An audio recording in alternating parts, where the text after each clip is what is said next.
Next on 10 News at 6, more protests over the El Cajon police shooting, the peaceful demonstrations from people on both sides. Anger and frustration still on the streets of El Cajon today. Good afternoon, I'm Rielle Creighton. Today's protest over Tuesday's deadly police shooting of Alfred Olango, peaceful.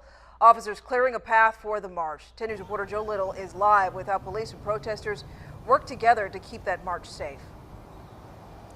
Rielle, roughly 1,000 people marched around the El Cajon Civic Center here and right behind the El Cajon Police Headquarters, which we're behind right now.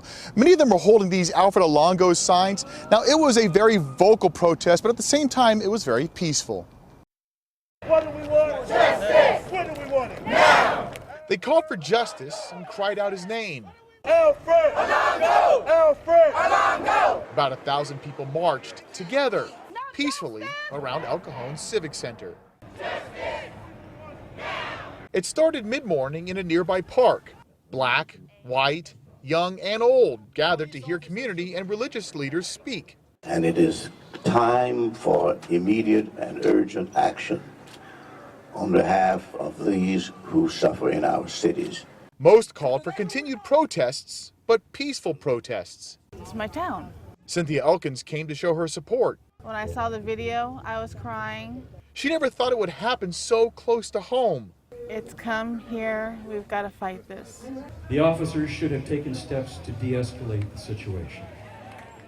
People called for change in the police force. There's no reason to shoot someone 5 times. Others were just angry. But it was words in a peaceful march, a march where El Cajon and San Diego police officers helped clear the path.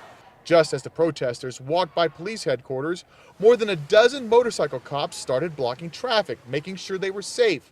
At the same time, a handful of protesters kept people moving even when one person was yelling at them. No justice! No peace! They made their way back to El Cajon City Hall. That's where hundreds gathered again, this time to hear Alfred Olango's father speak. I would also demand the chief of police of El Cajon to step down. Yes! A passionate cry from a man whose son was at the heart of today's peaceful protest. Justice! Now, there's certainly a lot of passion still out here on the streets, but today, for at least today, it was all about the message and not about the violence. Reporting live in El Cajon, Joe Little, 10 News.